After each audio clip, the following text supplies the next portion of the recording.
मैं शपथ लेता हूँ कि विद्यार्थी मेरा धर्म है, मानवता की सेवा करना मेरा परम लक्ष्य है।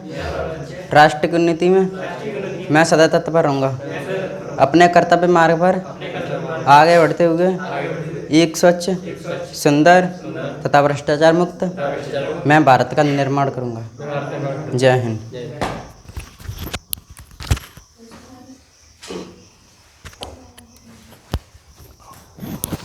तो हम लोग मुग़ल वंश का अध्ययन कर रहे थे। मुग़ल वंश में अकबर का अध्ययन कर लिए थे। आज हम लोग अकबर के पुत्र सलीम के बारे में अध्ययन करेंगे। सलीम जो कि नूरुद्दीन मोहम्मद जहांगीर के नाम से राजा बनता है, बादशाह बनता है।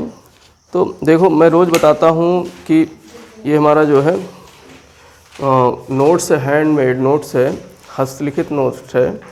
और इसे पाने के लिए आप टेलीग्राम चैनल पर, यह हमारे जो है ज्ञापम नाम से टेलीग्राम चैनल है, उस पर जा कर के आप इसको डाउनलोड कर सकते हैं। ठीक है। तो इसमें मैंने सारा सब कुछ जो है जितना भी पढ़ाता हूँ सारा नोट्स बना करके डाल देता हूँ। पूरा नोट्स है ये जो है मध्यकालीन भारत का। और इसके पहले मैंने भूगोल पढ़ाया है, भूगोल का भी नोट्स मिल जाएगा और एंशिएंट हिस्ट्री का भी नोट्स वहाँ से मिल जाएगा। तो आज हम लोग अध्ययन करेंगे नूरुद्दीन मोहम्मद जहांगीर के बारे में। नूरुद्दीन, नमस्ते बेटा। नूरुद्दीन मोहम्मद जहांगीर, इसका जन्म जो है होता है 30 अगस्त 1569 ईस्वी में। 1569 ईस्वी में कब होता है? 30 अगस्त 1569 ईस्वी में। और इसका जो वास्तविक नाम था, बचपन का नाम क्या था? सलीम था। रोचक कहानी है सलीम नाम के पीछे, क्योंकि जो इसकी माँ थी हरखा बाई, तो हरखा बाई जो है उसको पुत्र रत्न की प्राप्ति नहीं हो रही थी। तो अकबर ने सलीम चिश्ती, सूफी संत जो सलीम चिश्ती थे, जो कि फतेहपुर सीकरी गांव में रहते थे, वहाँ जा कर के मन्नतें मांगी। तो हरखा बाई वहीं पर जो है जन्म देती है सलीम को। कहाँ पर? फतेहपुर सीकरी में ही। तो इसीलिए सलीम चिश्ती के जो है यादगार में अपने पुत्र का नाम सलीम रखता है अकबर। तो इस तरीके से अकबर के जो है पिता का नाम क्या था? वो अकबर। सलीम के पिता का नाम था अकबर और माता थी हरखा बाई या जोधा बाई। हरखा बाई या जोधा बाई। ठीक है। तो इस तरीके से जो है ये इनके जो है फादर मदर थे। और इनकी जो ताजपोशी होती है 1605 ईस्वी को होती है। कब होती है? 1605 ईस्वी को ताजपोशी होती है, क्योंकि 1605 ईस्वी में अकबर जो है अतिसार से पीड़ित होकर के मर जाता है।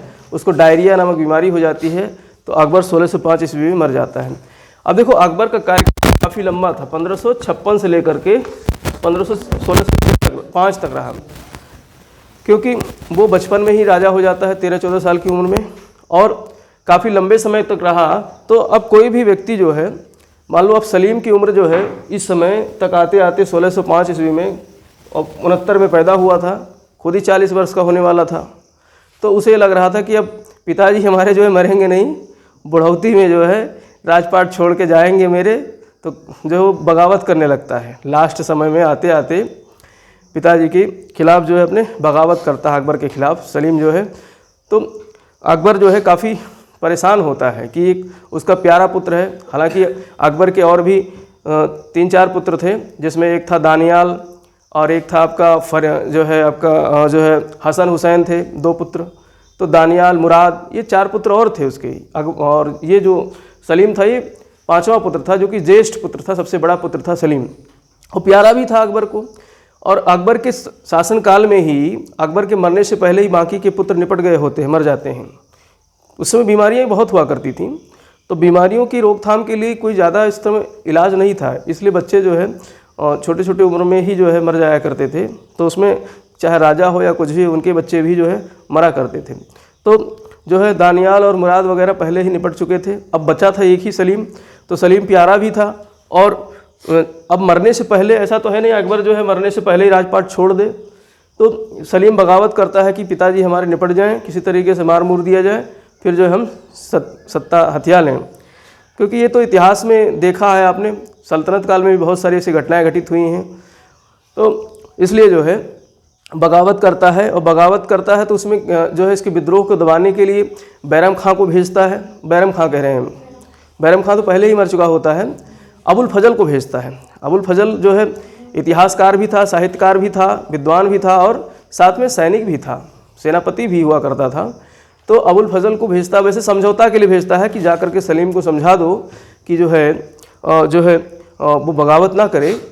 तो इसको लगता है कि जो है अबुल फजल आएगा तो वो चिकनी चुपड़ी बातें करेगा, और उसकी बातों में आकर के जो है और मुझे जो है मानना पड़ेगा, मतलब पिता के खिलाफ जो बगावत कर रहा हूँ तो वो आकर समझौता करा देगा। तो इसलिए वो सलीम जो है अपने एक विश्वस्त व्यक्ति बीर बुंदेला को भेजता है रास्ते में ही, किसको मरवाने के लिए? अबुल फजल को। तो अबुल फजल की हत्या करवा देता है कौन? अबुल फजल की हत्या करवा देता है सलीम। किसके हाथ से? बीर बुंदेला के हाथ से। किसके हाथ से? बीर बुंदेला के हाथ से। बाद में बीर बुंदेला को जो है मनसब प्रदान करता है जहांगीर, जब जो है राजा बनता है। तो बीर बुंदेला का नाम याद रखना। अबुल फजल की हत्या कौन करवाता है? बीर बुंदेला। वो हाँ, हत्या बीर बुंदेला करता है, और कौन करवाता है?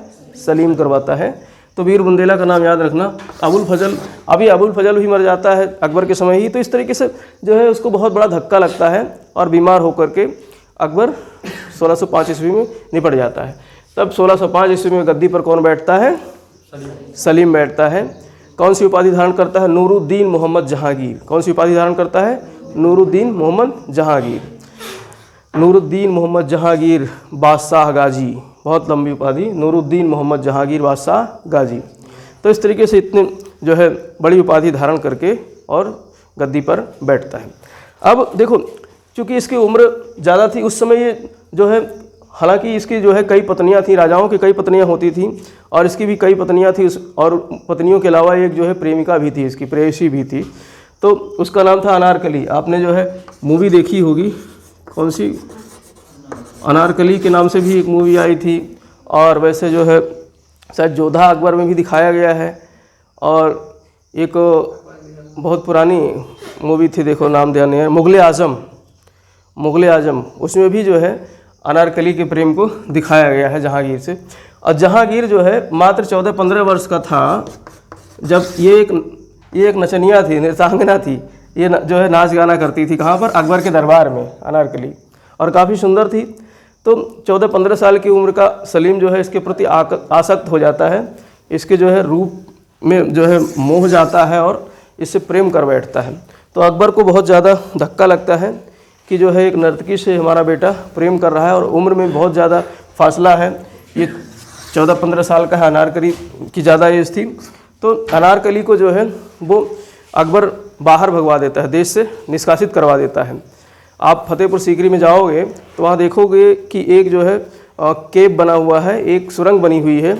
उस सुरंग के रास्ते ये मतलब जहांगीर के सामने, सलीम के सामने तो ये दिखाता है कि हमने अनारकली को दीवार में चिनवा दिया है, जिंदा दीवार में चिनवा दिया है, लेकिन उसके पीछे एक सुरंग बनवा देता है, और उस सुरंग से अनारकली से बोलता है कि तुम इस सुरंग के रास्ते बाहर निकल जाओ, और सुरंग जा करके तुमको जो है देश की सीमा से बाहर छोड़ आएगी। तो इस तरीके से देश की सीमा से बाहर इसको काबुल वगैरह अफ़गानिस्तान अनारकली को भिजवा देता है, और जो है ये सलीम बेचारा जो है हाथ मलता रह जाता है। तो ये उस मूवी में दिखाया गया है। तो उसकी एक प्रेयसी थी, और इसकी जब मौत होती है अनारकली की 1615 ईस्वी में, तो जहांगीर जो है उस समय चूँकि राजा रहता है, और इसका जो मकबरा है लाहौर में बनवाया है। कहाँ पर है? लाहौर में। अनारकली का मकबरा कहाँ है? लाहौर में। तो ये कहता है, जहांगीर कहता है कि क़यामत से पहले अगर आज के दिन खुदा अगर एक बार अनारकली के चेहरे का दीदार मुझे करवा दे तो मैं खुदा का जो है शुक्रगुजार रहूँगा जीवन भर। मतलब लिखवा दिया है वहाँ, अभी इसके मकबरे पे ये आज भी लिखा हुआ है जो है फारसी भाषा में। तो ये जो है इतना प्रेम करता था अनारकली से। मतलब कहने का मतलब बचपन से बिगड़ा हुआ बेटा था, बिगड़ैल बेटा था। तो जो बिगड़ैल था और बिगड़ैल बेटा था तो कई फिर शादियां करता है, जाने कितनी शादियां करता है। और इसके अलावा मदिरा भी बहुत पीता था, हैं? हाँ, घर में रखता था। अरे महाराज है, राजा है, पत्नियां कितनी भी कर ले, क्या दिक्कत है। तो तो इसमें एक पत्नी थी इसकी मानबाई, एक पत्नी इसकी कौन थी? मानबाई। सबसे पहली पत्नी जो थी वो मानबाई थी, जो हरखाबाई की भतीजी थी। किसकी भतीजी थी? हरखाबाई। हरखाबाई के भाई की बेटी थी। भतीजी मतलब भाई की बेटी। तो मानबाई जो है, ये जो है हरखाबाई की भतीजी थी, इससे शादी करता है।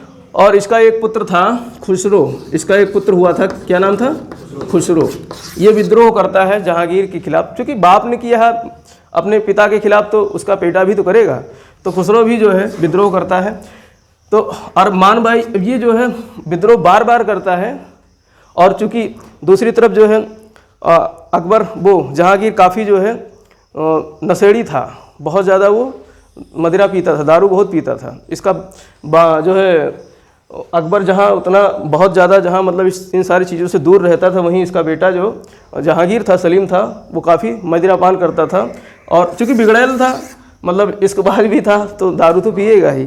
तो मानबाई से शादी करता है। मानबाई से इसके पुत्र की प्राप्ति होती है खुसरो नाम से। और दूसरी इसकी पत्नी होती है जगत गोसाई। दूसरी कौन सी पत्नी थी? जगत गोसाई।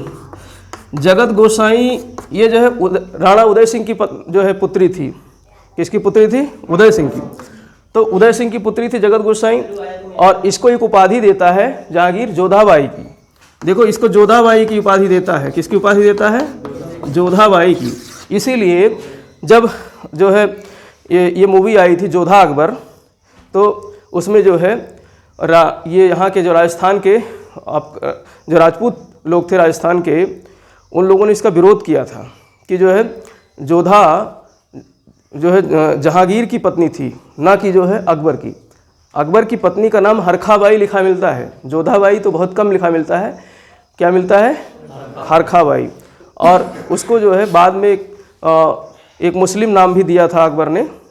पीडीएफ में देखना कौन सा नाम लिखा हुआ है उसमें, जो जोधाबाई का नाम है उज्जमानी करके है, मरियम उज्जमानी। मरियम उज्जमानी। तो मरियम उज्जमानी ये किसका नाम था? जोधाबाई का, अकबर की पत्नी जो जोधाबाई थी। तो जगत गोसाई की उपाधि क्या देता है ये सलीम? जगत गोसाई को जोधाबाई भी कहा गया। तो इस तरीके से जगत गोसाई से एक पुत्र की प्राप्ति होती जिसका नाम था खुर्रम। जिसका क्या नाम था? खुर्रम। यही बाद में चल करके शाहजहां के नाम से जाना जाता है। यही बाद में चल करके शाहजहां। शाहजहां एक उपाधि थी। देखो, ये जो जहांगीर है ये उपाधियां तमाम देता है कई लोगों को, तो उसमें खुर्रम को भी एक उपाधि देता है। शाहजहां भी बताएंगे कब देता है, क्यों देता है।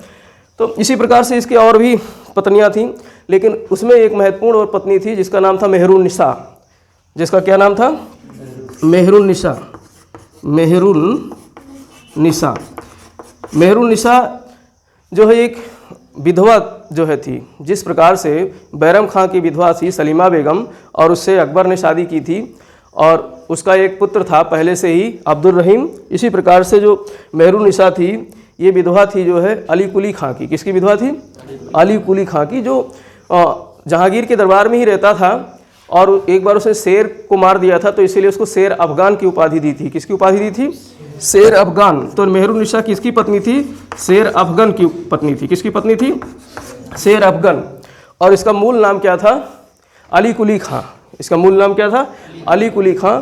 तो शेर को मारता है, इसीलिए इसकी जो है उपाधि रख देता शेर अफगन। और ये मूल रूप से फारस का था, पारसी था। कहाँ का था? जो है ईरान वाले क्षेत्र का था, ईरानी था। इसलिए जो है ये नवरोज़ त्यौहार ये लोग मनाते थे। नवरोज़ त्यौहार कौन जो है शुरू करके गया था? नहीं, दिल्ली सल्तनत में नवरोज़ त्यौहार शुरू करके गया था एक शासक। क्या नाम था उसका? अली कुली खां नहीं, अली कुली खां तो ये ही है,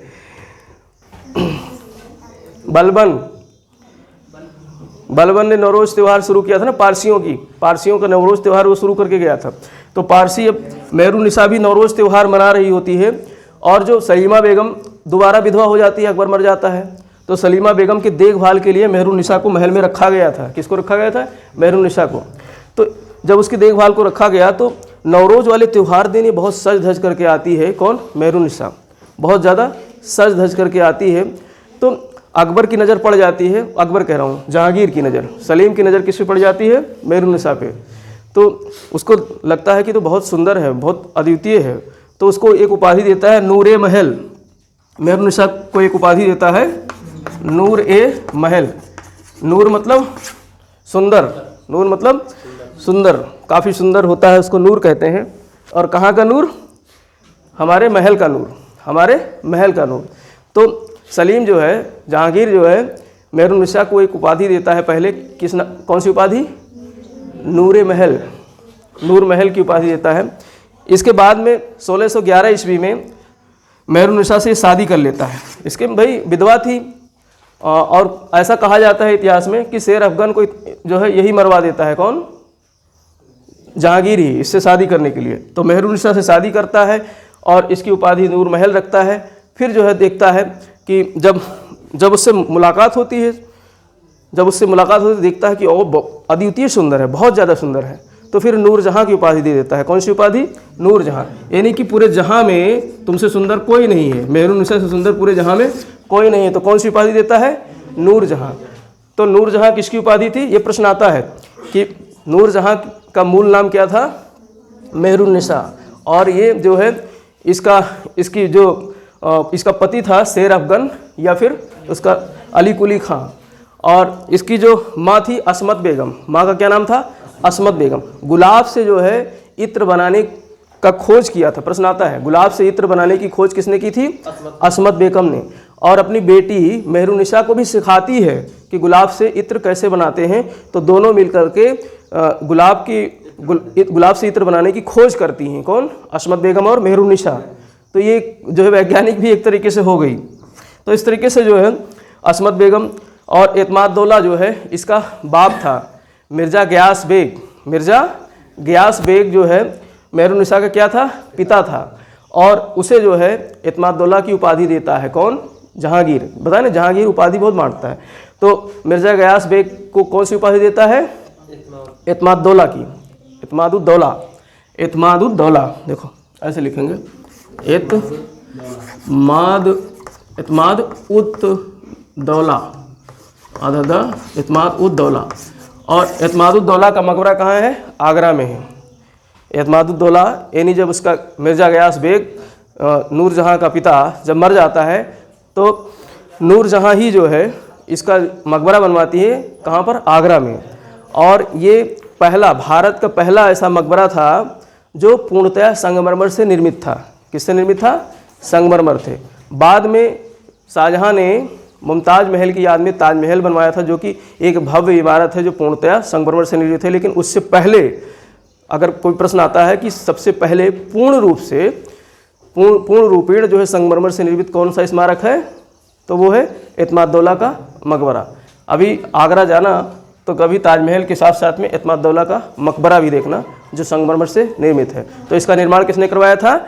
नूरजहाँ ने। किसने करवाया था? नूरजहाँ ने, अपने पिता की मृत्यु के बाद। ठीक है, तो इस तरीके से ये जो है नूरजहाँ। अब देखो नूरजहाँ जो है थी बहुत प्रभावशाली थी, क्योंकि अकबर वो जहांगीर जो था वो क्या था कि जो है स्त्रियों में काफ़ी रुचि लेता था, और ये काफ़ी सुंदर थी। तो नूरजहाँ पर जिस तरीके से मतलब अकबर के समय महिलाओं का, हरम दल की महिलाओं का वर्चस्व था ना, 1660 से लेकर के 62 और 64 तक हरम दल की महिलाओं का वर्चस्व था। 1560 से लेकर 1562 तक का। उसी तरीके से जो है यहाँ पर जहांगीर के ऊपर कुछ लोगों का, महल के कुछ लोगों ने एक गुट बनाया जिसको नूरजहाँ गुट कहा गया, जो नूरजहाँ के सपोर्टर थे। और ये लोग जहांगीर की शासन सत्ता में पूरी तरीके से अपना जो है वर्चस्व स्थापित करते थे। मतलब जो नूरजहाँ के गुट के लोग कह देते थे वो बात जो है जहांगीर मानता था, उसी प्रकार से जो है वो कार्य करता था। तो प्रश्न आता है नूरजहाँ के गुट में, इसको एक जुंटा गुट भी कहा गया। नूरजहाँ के गुट को क्या कहा गया? जुंटा गुट। ठीक, तो जुंटा गुट किससे संबंधित है? नूरजहाँ गुट से। तो याद रखना, जुंटा गुट किससे संबंधित है? नूरजहाँ से। अब जुंटा गुट में कौन कौन शामिल थे, यहाँ से प्रश्न आता है। तो जुंटा गुट या जो है नूरजहाँ गुट में जो शामिल लोग थे उसमें कौन कौन शामिल थे? पहले तो नूरजहाँ तो थी ही, नूरजहाँ यानी मेहरुन्निसा तो पहली थी ही, और दूसरा जो है इसका पिता था मिर्जा गयास बेग, या इसकी उपाधि क्या थी? एतमादुद्दौला। मिर्जा गयास बेग ये भी जो है नूरजहां गुट या जुंटा गुट की जो है सदस्य था मिर्जा। और इसकी माँ असमत बेगम ये भी जो है इस गुट से सम्मिलित थे। और इसका भाई आसफ खान था। इसका भाई कौन था? आसफ खान था। ये भी जो है आसफ खान भी इससे संबंधित था। और इसके अलावा जो जोधाबाई अर्थात जो दूसरी पत्नी थी जगत गोसाई, उसका पुत्र था खुर्रम। उसका पुत्र क्या था? खुर्रम। तो खुर्रम भी इस गुट में शामिल था। तो 5 मुख्य सदस्य जो है जुंटा गुट से संबंधित थे। कौन कौन? नूरजहां, मिर्जा गयास बेग, असमत बेगम, आसफ खां और खुर्रम, जिसको बाद में शाहजहां की उपाधि दी गई। तो आसफ खां कौन था? ये जो है नूरजहां का भाई था। और नूरजहां की एक पुत्री थी जो अली कुली खां के जो है उससे पैदा हुई थी। अली कुली खां उसका पिता था, नूरजहां जहांगीर नहीं था, जिसका नाम था जो है आपका, देखो उसका नाम ध्यान नहीं आ रहा है, लाडली बेगम, याद आ गया, लाडली बेगम। किसकी पुत्री थी? नूरजहां की, जो पहले से विधवा होने से पहले ही उसकी पुत्री थी, जिसका नाम था लाडली बेगम। और लाडली बेगम की शादी जो है नूरजहां करवा देती है शहरयार से। शहरयार एक इसका जहांगीर का ही एक पुत्र था, जहांगीर का एक पुत्र था शहरयार, तो उससे ये शादी करवा देती है। कौन? नूरजहां। और खुर्रम की शादी जो है आसफ खां की पुत्री से होती है। आसफ खां की पुत्री से होती है अर्जुमंद बानो बेगम। आसफ खां की पुत्री का क्या नाम था? अर्जुमंद बानो बेगम, जो बाद में चल करके मुमताज महल के नाम से जानी जाती है। किस नाम से? मुमताज महल। तो यही मुमताज महल, इसी की याद में शाहजहां ने ताजमहल बनवाया था। तो अर्जुमंद बानो बेगम किसकी पुत्री थी? आसफ खां की। और इसकी जो है बुआ कौन थी? नूरजहां। सब खानदाने हैं पूरा। इसकी बुआ कौन थी? नूरजहां। तो अर्जुमंद बानो बेगम से शादी होती है खुर्रम की, ठीक है। और बाद में इसका जो टाइटल था क्या रखा गया? मुमताज महल। और इसी की याद में खुर्रम अर्थात शाहजहां ने बाद में ताजमहल का निर्माण करवाया था, ठीक है। तो देखो मुस्लिम धर्म में क्या होता है कि सिर्फ एक माँ से जो दूध पी लेता है बेटा, उनमें जो है शादी नहीं होती है। और बाकी आप देखो ना, जहांगीर की कई पत्नियां थीं, और उनमें नूरजहां भी एक पत्नी थी। नूरजहां की एक बेटी थी जो है लाडली बेगम। और जहांगीर की एक पत्नी थी, उस पत्नी से एक पुत्र हुआ था शहरयार। तो भाई बहन हो गए ना, लाडली बेगम और शहरयार दोनों भाई बहन हो गए। माँ अलग अलग हैं, लेकिन अब शादी कर लिया है तो पिता तो वही होगा। तो यहाँ दूध को बढ़ाया जाता है। एक ही माँ के से दूध पिए हुए बेटे बेटियों में शादी नहीं होती है। बाकी और जो है मतलब खून का रिश्ता यहाँ नहीं वो नहीं देखा जाता है, दूध का रिश्ता देखा जाता है। तो मानबाई हाँ राजपूत थी, मानबाई राजपूत थी, जगत गोसाई राजपूत थी।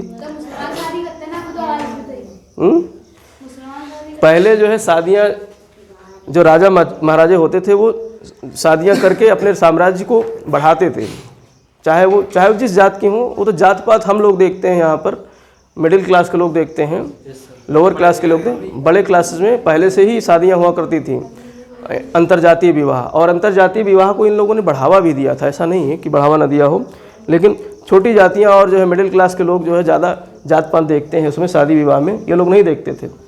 तो इस तरीके से जो है ये कौन सा गुट था? जुंता गुट। कौन कौन शामिल थे मेरे साथ याद करोगे? नूरजहां, मिर्जा गयास बेग, असमत बेगम, आसफ खां और खुर्रम, ठीक है।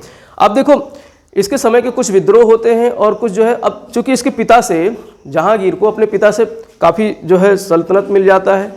दक्षिण भारत में जो है खान देश तक पूरा क्षेत्र था, और उत्तर में कश्मीर, और पश्चिम में उधर जो है आपका अफगानिस्तान वाला, काबुल, कंधार वाला क्षेत्र था, और पूरब में बंगाल, उड़ीसा तक का पूरा क्षेत्र किसके अंडर में था?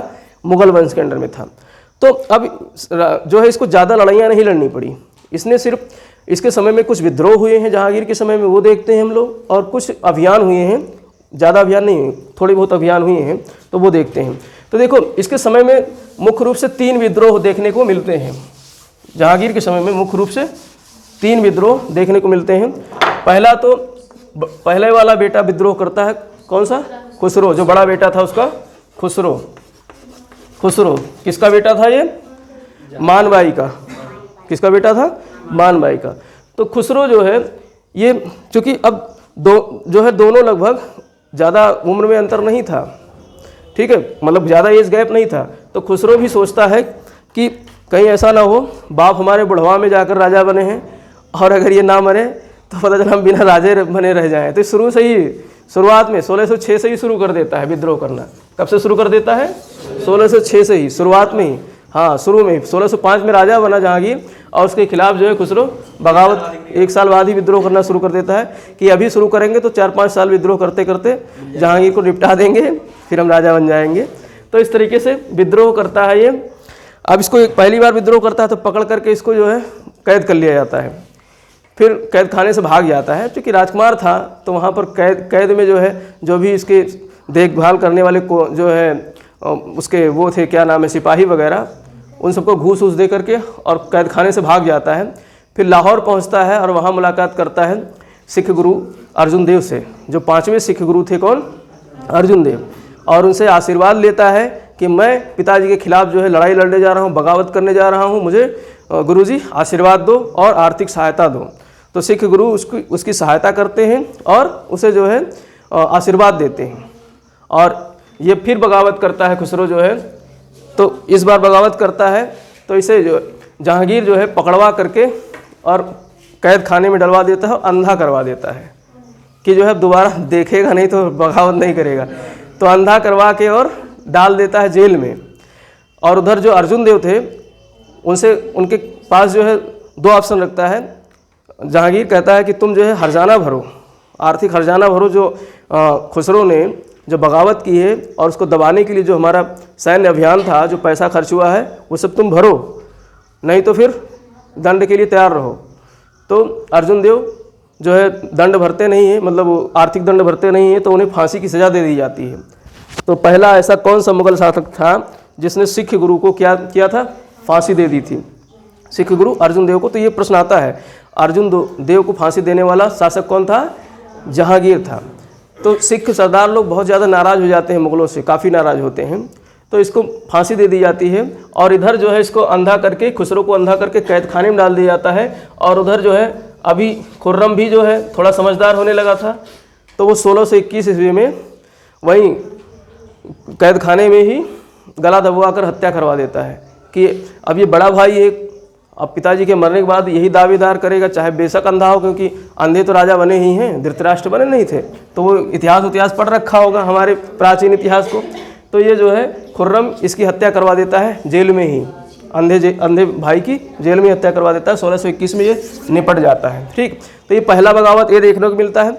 और दूसरा बगावत जो है, अब चूँकि पिताजी बुढ़े हो रहे थे, राजा बने थे, तो 1623 ईस्वी में बगावत खुर्रम स्वयं करता है। 1323 ईस्वी में खुर्रम स्वयं बगावत करता है। खुर्रम जो शाहजहाँ, ये स्वयं बगावत करता है, लेकिन इसके बगावत को महावत खां ने दबा दिया था। किसने? महावत खां, जो एक सेनापति था, किसका? जहांगीर का। तो महावत खां के नेतृत्व में जो है एक सैन्य अभियान होता है और खुर्रम के जो है जो था, क्या नाम है, उसकी बगावत थी, उसको दबा दिया। अब बगावत क्यों किया था? देखो, जो नूरजहाँ थी, नूरजहाँ का बहुत ज़्यादा प्रभाव था राजमहल में। तो नूरजहाँ जहांगीर का कान भरती रहती थी, भड़काती रहती थी। वो उसने कहा कि दक्षिण की जो सूबेदारी है खुर्रम के पास थी, दक्षिण अभियान में दक्षिण विजय किया था, तो खुर्रम से उससे कहा जहांगीर से कि इसकी जो सूबेदारी छीन ली जाए। तो जब सूबेदारी छीनने के लिए अभियान, मतलब उसको बोला जाता है कि तुम अपने जितने भी मतलब सवार हैं, पद हैं, मनसब है, वो सब हमको वापस कर दो। तो इसमें खुर्रम नाराज़ हो जाता है और खुर्रम बगावत कर देता है बाप के खिलाफ। तो उसको दबाने कौन जाता है? महावत खां। तो 1623 ईस्वी में खुर्रम बगावत करता है। और तीसरा बगावत देखने को मिलता है, महावत खां स्वयं करता है। तीसरा बगावत कौन करता है? महावत खां स्वयं करता है, जो सेनापति था। ये भी जो है नूरजहाँ से आज ही जा करके करता है। नूरजहाँ जो है उसका दरबार में काफ़ी दबदबा रहता है। तो नूरजहाँ की कारस्तानियों से परेशान होकर के महावत खां भी जहांगीर के खिलाफ क्या करता है?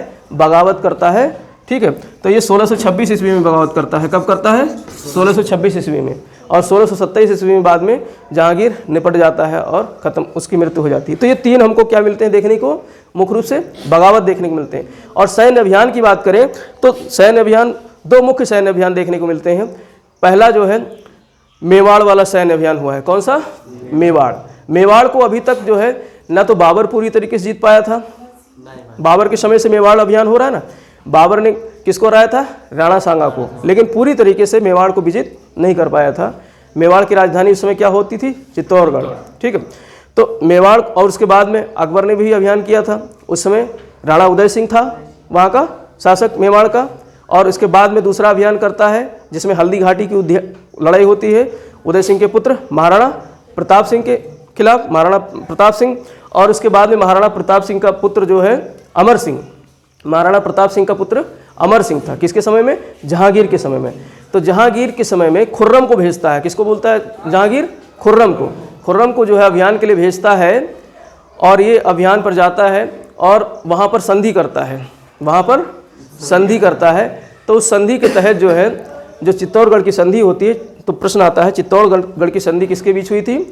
तो जहांगीर और अमर सिंह के बीच में। और जहांगीर की तरफ से कौन गया था? खुर्रम गया था। तो इन दोनों के बीच संधि होती है। संधि में क्या होता है? चित्तौड़गढ़ का किला जो है सौंप दिया जाता है किसको? जहांगीर को।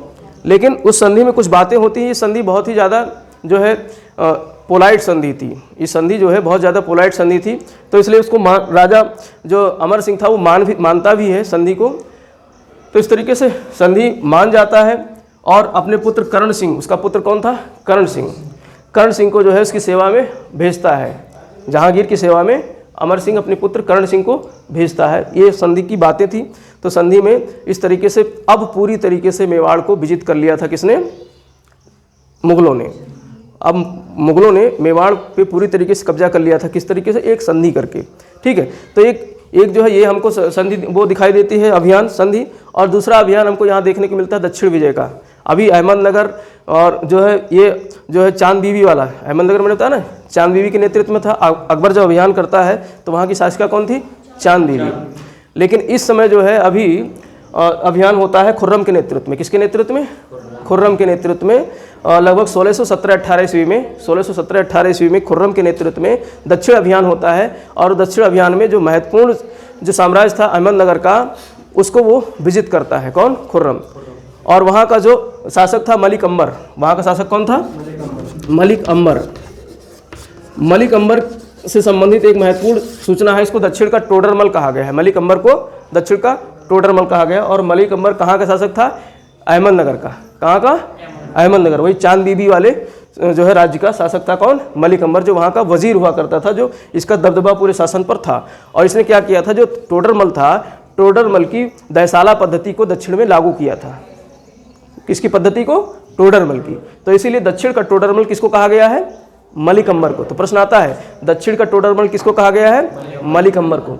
तो मलिक अंबर ने जो है दयसाला पद्धति, तो मलिक अंबर को हराता है कौन? खुर्रम। अब इस अभियान में जब खुर्रम मलिक अंबर को हरा देता है और अहमदनगर को जो है मुगल सल्तनत में मिला लेता है, तो यहाँ पर जहांगीर जो है खुर्रम को एक उपाधि देता है, शाहजहाँ। कौन सी उपाधि देता है? शाहजहाँ। शाहजहाँ या शाहजहाँ। तो शाहजहाँ की उपाधि देता है। शाह मतलब राजा, जहाँ मतलब पूरे संसार। तो पूरे संसार का राजा कौन है? हमारा बेटा खुर्रम है। तो शाहजहाँ की उपाधि देता है। प्रश्न आएगा कि जहांगीर जो है खुर्रम को शाहजहाँ की उपाधि कौन से अभियान में देता है? तो दक्षिण अभियान में देता है। और दक्षिण अभियान में भी किसका अभियान किया था? अहमदनगर का। किसके खिलाफ किया था? मलिक अंबर के खिलाफ किया था, ठीक है। और मलिक अंबर को दक्षिण भारत का टोडरमल कहा जाता है। तो इस तरीके से ये अभियान देखने को मिलते हैं। इसके अलावा जो इसके समय में कंधार और काबुल भी जो है बगावत करते हैं, तो उसे भी दबाता है। इसके अलावा बंगाल वगैरह भी बगावत करते हैं, उसे भी दबाता है। तो ये प्रमुख इसके अभियान थे। इसके अलावा जो है जहांगीर किस लिए जाना जाता है? न्याय के लिए जाना। इतिहास में जहांगीर को किस लिए जानते हैं? न्याय के लिए जानते हैं। तो ये आप ध्यान रखना कि जहांगीर जो है न्याय के लिए जाना जाता है। तो इसने जो है क्या किया था? सोने की घंटी लगवाई, जंजीर लगवाया था। सोने की जंजीर लगवाई थी आगरा में। आगरा में जो है जो किला था, आगरा का किला, जिसको अकबर ने बनवाया था, वहीं से शासन करता था जहांगीर। तो जहांगीर ने सोने की जंजीर कहाँ लगवाई थी? आगरा में लगवाई थी। न्याय देने के लिए कोई भी आम पब्लिक जो है जा करके सोने की जंजीर को खींच करके घंटी को बजा सकता था। ठीक है, 24 घंटियाँ लगी रहती थी। 24 घंटी मतलब 24 घंटी का मतलब ये होता था कि 24 घंटे कोई भी न्याय के लिए जहांगीर के पास आ सकता है। तो इसलिए एक न्यायप्रिय शासक हुआ था, जो अपने जो है मुगल वंश में सबसे ज़्यादा न्यायप्रिय शासक कौन हुआ था? जहांगीर। सोने की घंटियों के लिए जाना जाता था। और इसके अलावा ये चित्रकारी के क्षेत्र में बहुत ज़्यादा पारखी व्यक्ति था। चित्रकारी के क्षेत्र में बहुत बड़ा पारखी व्यक्ति था। इसीलिए जहांगीर का काल, मुगल वंश में जहांगीर का काल कहा जाता है चित्रकारी का स्वर्ण काल कहा जाता है। चित्रकारी का स्वर्ण काल किसको कहा गया है? जहांगीर का काल। तो प्रश्न आता है चित्रकारी का स्वर्ण काल किसको कहा गया है? जहांगीर का काल। क्योंकि जहांगीर चित्रकार बहुत बड़ा जो है पारखी था चित्रकारी का। वो कहता था कि अगर एक चित्र में कई चित्रकारों ने बनाया है, किसी ने नाक बनाया है, किसी ने आँख बनाया है, किसी ने भौहें बनाई, किसी ने बाल बनाए हैं, अगर अलग अलग चित्रकारों ने बनाया है सब, तो मैं पहचान सकता हूँ, मैं उसकी पहचान कर सकता हूँ, इतना बड़ा पारखी हूँ। तो इसने बढ़ावा दिया था चित्रकारी को, और चित्रकारी को बढ़ावा दिया था। तो इसके दरबार में बहुत सारे चित्रकार हुआ करते थे, जिसमें दो प्रमुख चित्रकार थे। पहला चित्रकार था जो है आपका, एक था अबुल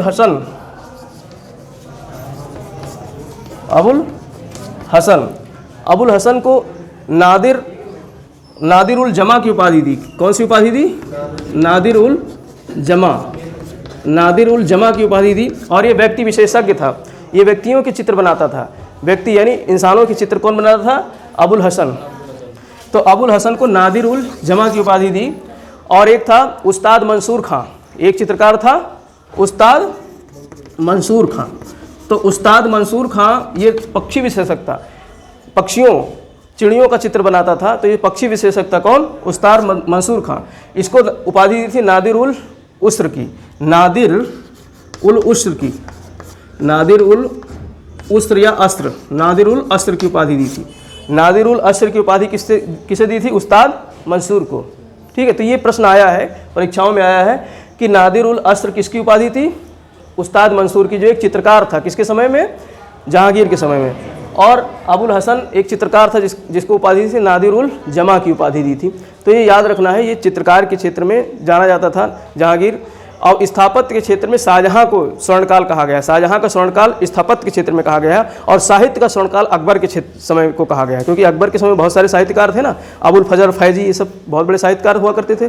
तो अकबर का समय कहलाता है साहित्य का स्वर्णकाल, और जहांगीर का समय कहलाता है चित्रकला का जो है स्वर्णकाल, और शाहजहां का काल कहलाता है स्थापत्य कला का स्वर्णकाल। हम लोग शाहजहां जब पढ़ेंगे तो बताएंगे। और इसके अलावा इसने जो है आगरा में चित्रशाला का निर्माण किया था। आगरा में एक चित्रशाला का निर्माण किया था। और इसके अलावा जो है ये जहांगीर ने एक किताब लिखी थी अपनी आत्मकथा, तुझके जहांगीरी। कौन सी किताब? तुझके जहांगीरी। जिस प्रकार से तुझके बाबरी लिखी थी बाबर ने तुर्की भाषा में, उसी प्रकार से फारसी भाषा में इसने लिखी थी तुझके जहांगीरी। तो तुझके जहांगीरी जो थी, तुझके जहांगीरी किसकी जो है? वो थी आत्मकथा जहांगीर की। और किस भाषा में थी? फारसी भाषा में। तो याद रखना है, फारसी भाषा में जो है तुझके जहांगीरी लिखी थी। किसने? जहांगीर ने। इसमें अपने बारे में बहुत कुछ लिखा है। ठीक, तो ये इसकी जो है आत्मकथा थी। और इसके अलावा इसने स्थापत्य के क्षेत्र में भी कुछ कार्य किया था। जैसे इसको जो है बाग लगाने का बड़ा शौक था, तो कश्मीर में कई बाग लगवाए, लाहौर में बाग लगवाए। ठीक है, और चारबाग शैली वाला बाग किसने लगवाया था? बाबर ने। बताया था चारबाग शैली वाला बाग किसने लगवाया था? बाबर ने। तो इस तरीके से जहांगीर के ये महत्वपूर्ण जो है कुछ कार्य थे। और इसके अलावा जहांगीर की मृत्यु होती है 1627 ईस्वी में। और उसका मकबरा कहाँ स्थित है? सहदरा में, लाहौर में, सहदरा में। तो लाहौर प्रश्न आएगा कि दो ऐसे मुगल शासक कौन हैं जिसका भारत की सीमा से बाहर जो है मकबरा स्थित है?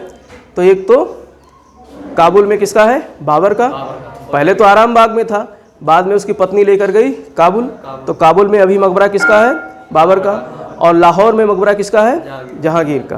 तो ये दो मुगल शासक ऐसे थे जिनका भारत की सीमा क्षेत्र से बाहर जो है मकबरा स्थित है। तो 1627 ईस्वी में जहांगीर की मृत्यु हो जाती है और उसका मकबरा कहाँ बनवाया जाता है, और बनवाता कौन है? नूरजहाँ। नूरजहाँ ही इसके मकबरे को, तो नूरजहाँ दो महत्वपूर्ण लोगों की जो है मकबरे को बनवाती है, एक अपने पिता एतमादुद्दौला की मकबरे को और दूसरा अपने पति जहांगीर के मकबरे को शाहदरा में बनवाती है, लाहौर में। और लाहौर में ही उसकी प्रेयसी, उसकी प्रेमिका कौन थी? अनारकली का भी मकबरा है, और उसको भी किसने बनवाया था? इसी ने, नूरजहाँ ने ही बनवाया था, नूरजहाँ ने ही बनवाया था। तो इस तरीके से जो है ये महत्वपूर्ण जो है कुछ फैक्ट्स थे जहांगीर से संबंधित। अब हम लोग शाहजहाँ के बारे में कल अध्ययन करेंगे।